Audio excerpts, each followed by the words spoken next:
Police में जाएं, किसी थाने में जाएं, अपनी एफआईआर दर्ज कराने के एफआईआर दर्ज नहीं की जाती है। ललिता कुमारी बनाम उत्तर प्रदेश के सर्वोच्च न्यायालय ने रूल है कंटेम्प्ट ऑफ कोर्ट है। गिरफ्तारी अनिवार्य नहीं है, प्राथमिकी दर्ज करना अनिवार्य है।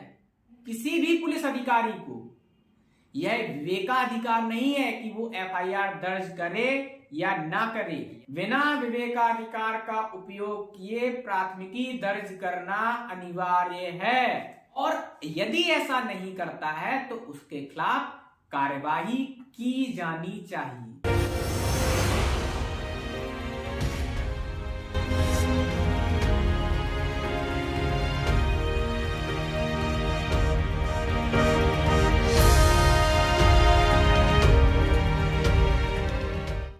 दोस्तों नमस्कार, आप सभी का पुनः स्वागत है हमारे YouTube चैनल कानून बला पर। दोस्तों इस वीडियो के माध्यम से हम लोग उच्च न्यायालय और उच्चतम न्यायालय के जो प्रमुख निर्णय हैं, जिन्हें विधि की भाषा में रूलिंग कहा जाता है, उनके बारे में जानेंगे। जैसे विभिन्न निर्णयों में माननीय उच्चतम न्यायालय या सर्वोच्च न्यायालय कुछ सिद्धांत प्रतिपादित करते हैं जिनका पालन करना प्रत्येक व्यक्ति का या शासन के प्रत्येक तंत्र का या जिनके उनके जो छोटे न्यायालय हैं जिन्हें अवर न्यायालय कहा जाता है, जैसे कि डिस्ट्रिक्ट न्यायालय हो गए, उनको उन सिद्धांतों का पालन करना अनिवार्य होता है और वो सभी व्यक्तियों पर लागू होते हैं।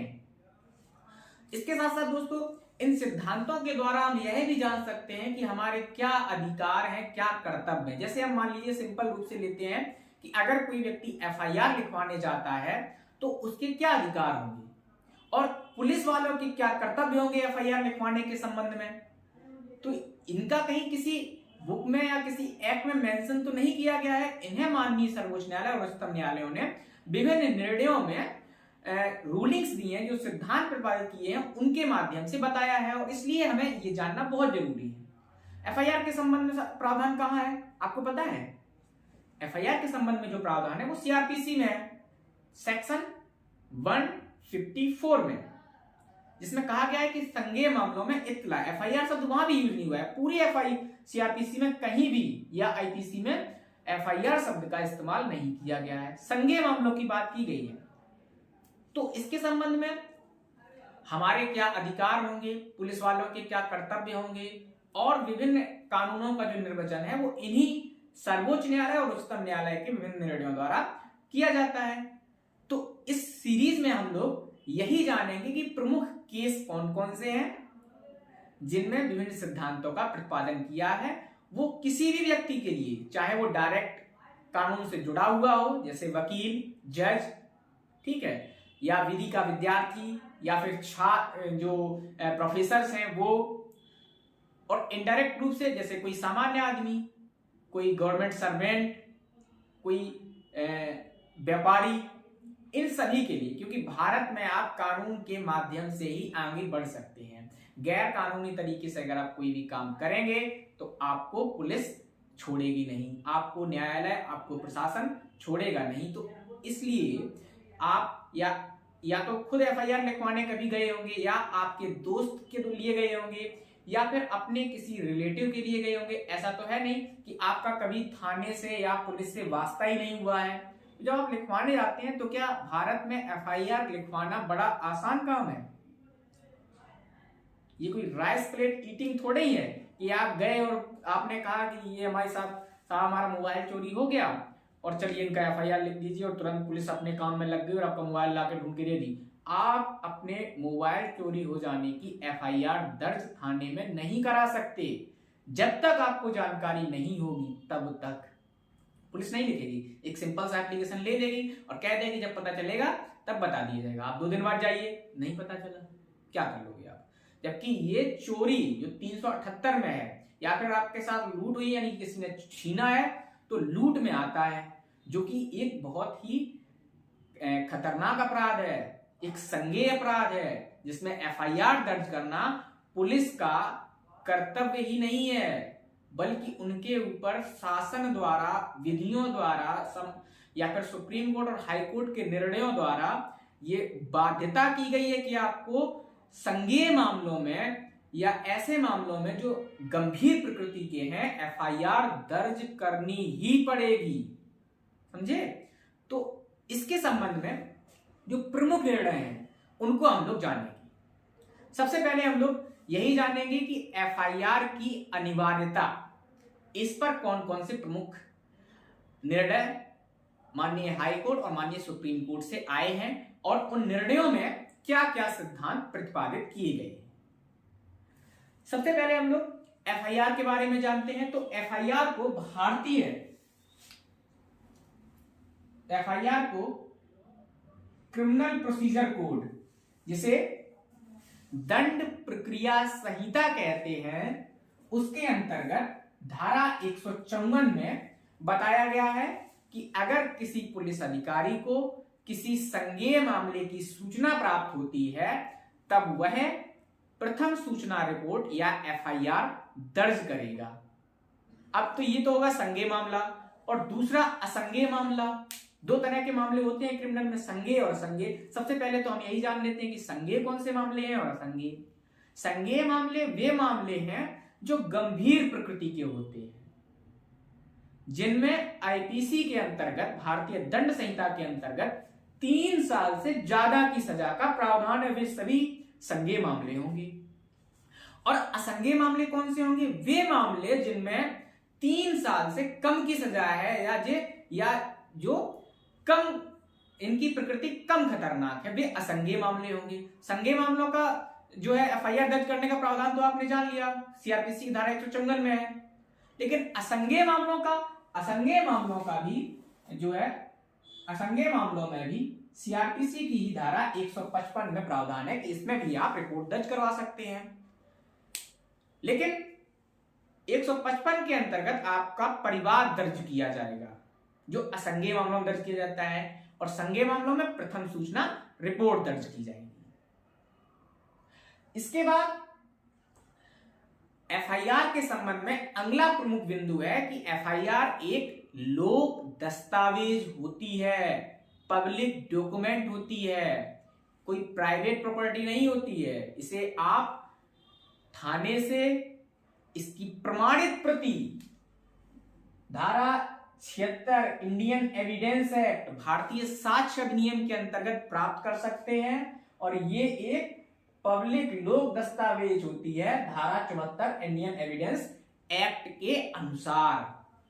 पांचवा प्रमुख बिंदु होती है कि एफआईआर को सबूत के रूप में भी पेश किया जाता है। धारा 77 इंडियन एविडेंस एक्ट, भारतीय साक्ष्य अधिनियम की धारा 77 साफ साफ कहती है कि एफआईआर जो होती है वो एक सबूत के रूप में भी पेश की जाती है। वो एक एविडेंस, एक सबूत होता है, क्योंकि किसी भी क्रिमिनल केस में उसका जो बेस होता है, उसका जो आधार, उसकी जो नींव होती है, वो क्या होती है? उसकी एफआईआर, प्रथम सूचना रिपोर्ट, फर्स्ट इंफॉर्मेशन रिपोर्ट, वो उसकी नींव होती है किसी भी क्रिमिनल केस की। उसी पर पूरा क्रिमिनल केस होता है, उसी पर ट्रायल होता है, उसी पर गवाह बुलाए जाते हैं। तो वो बहुत इंपॉर्टेंट होती है और वो एक सबूत के रूप में भी पेश की जाती है। ये एफआईआर के संबंध में विभिन्न जो आपके एक्ट्स हैं, विभिन्न जो अधिनियम है, उनमें प्रावधान है, सीआरपीसी, ठीक है, और भारतीय साक्ष्य अधिनियम। इसके बाद हम लोग अपने मेन टॉपिक पे आते हैं कि हम लोग पढ़ने तो जा रहे हैं क्या, जो सुप्रीम कोर्ट और हाई कोर्ट के प्रमुख निर्णय हैं। लेकिन सबसे पहले इतना समझना जरूरी था कि जो है आपके एफआईआर होती क्या है, क्योंकि हमारा पहला टॉपिक तो यही पढ़ रहे हैं ना कि एफआईआर की अनिवार्यता क्यों है, इसके संबंध में हाई कोर्ट के, सुप्रीम कोर्ट के कौन से निर्णय हैं। इसके बाद संज्ञेय अपराध में एफआईआर की अनिवार्यता के संबंध में जो पहला निर्णय है हमारा, वो है ललिता कुमारी बनाम उत्तर प्रदेश राज्य एवं अन्य एआईआर 2014। इस मामले में माननीय सर्वोच्च न्यायालय ने 10 प्रमुख सिद्धांत प्रतिपादित किए, जिनमें बताया कि पुलिस अधिकारियों के क्या कर्तव्य हैं, और यदि वो इन नियमों की अवहेलना करते हैं, इनको नहीं मानते हैं, 10 नियमों को, इन 10 सिद्धांतों को, तो उनके खिलाफ कड़ी दंडात्मक कार्यवाही की जाएगी। क्योंकि इन नियमों को, इन रूलिंग्स को ना मानना सर्वोच्च न्यायालय की अवहेलना होगी, कंटेम्प्ट ऑफ कोर्ट होगा, इसलिए अगर वो इन्हें नहीं मानते हैं तो आप डायरेक्ट सर्वोच्च न्यायालय जाकर उनके खिलाफ कंटेम्प्ट ऑफ केस का मुकदमा कर सकते हैं।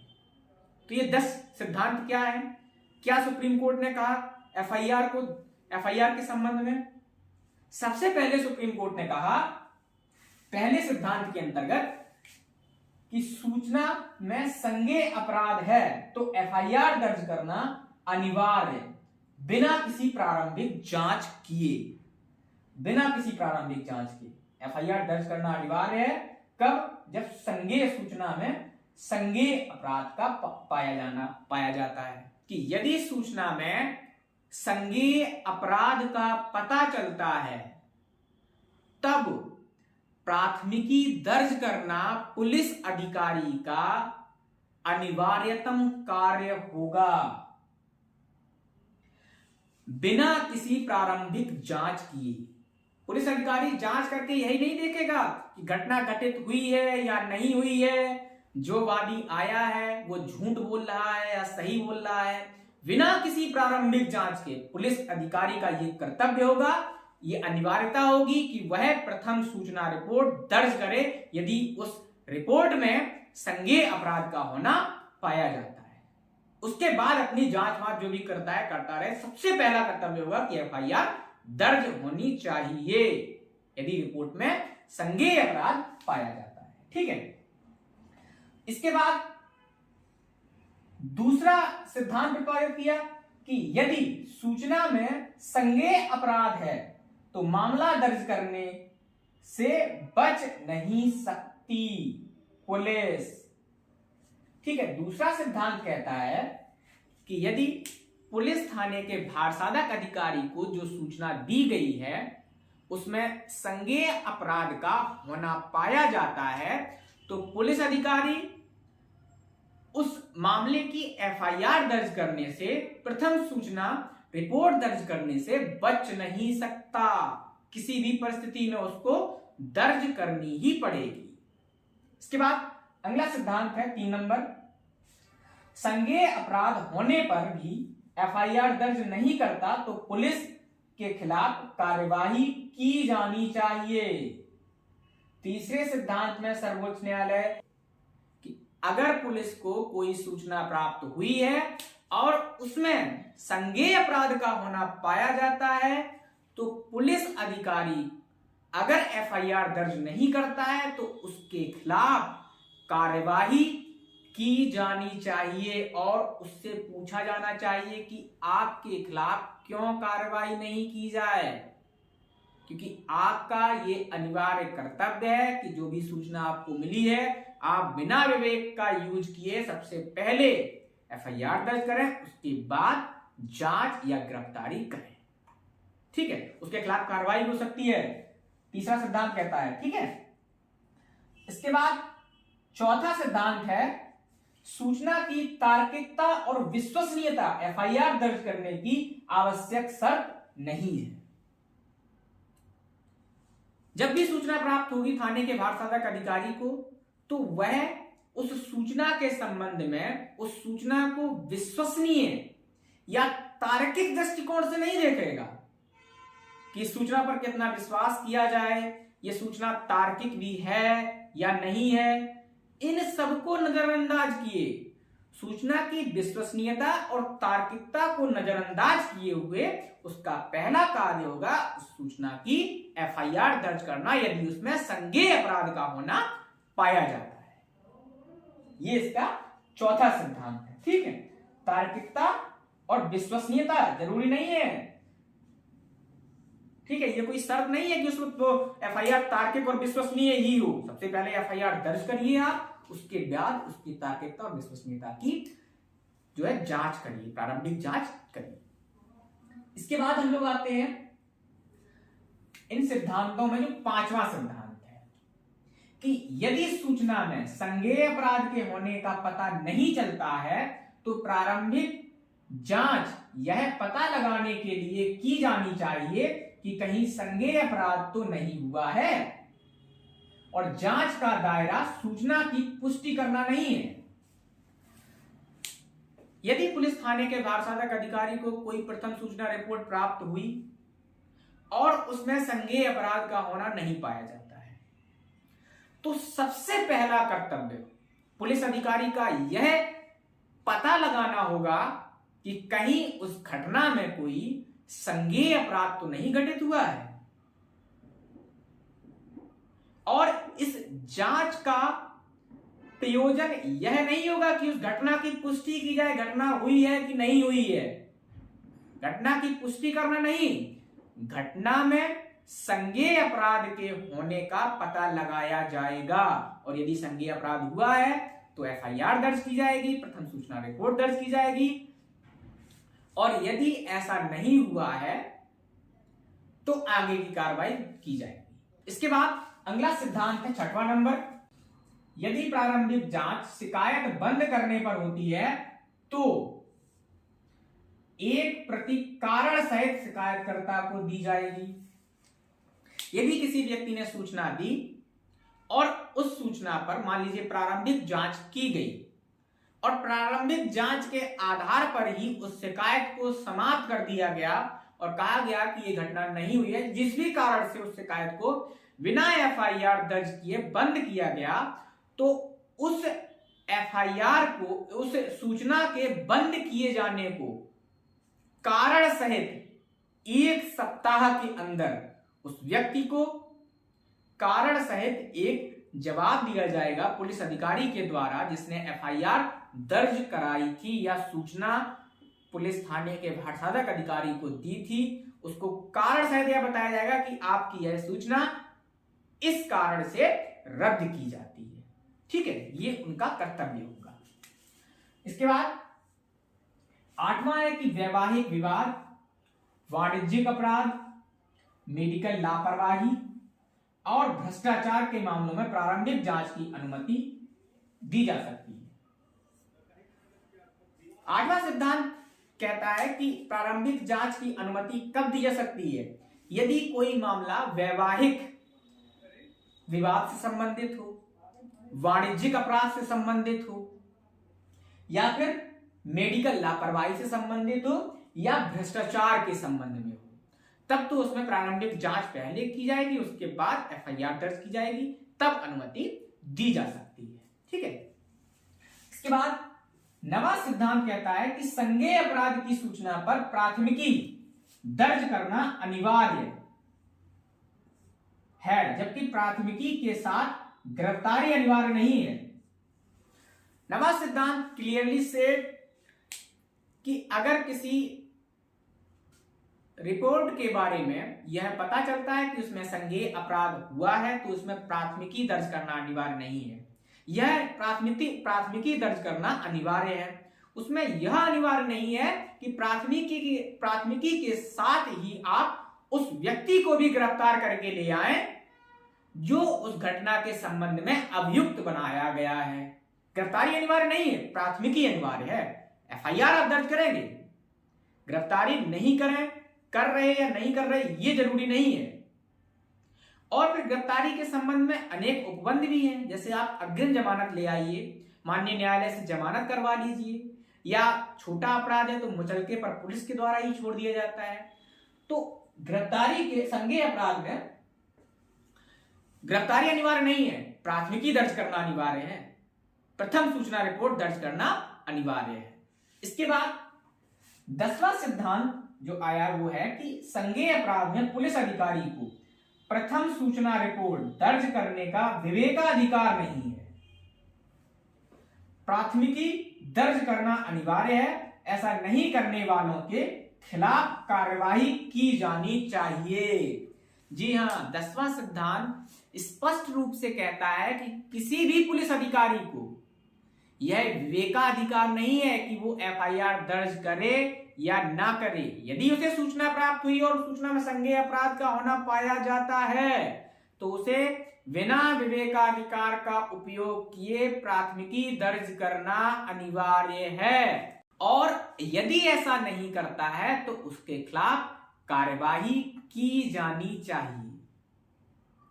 तो ये 10 प्रमुख सिद्धांत हैं जो ललिता बनाम उत्तर प्रदेश राज्य शासन व अन्य में एफआईआर संज्ञेय अपराध में एफआईआर की अनिवार्यता पर निर्धारित की गई थी। ये 10 प्रमुख रूलिंग्स हैं।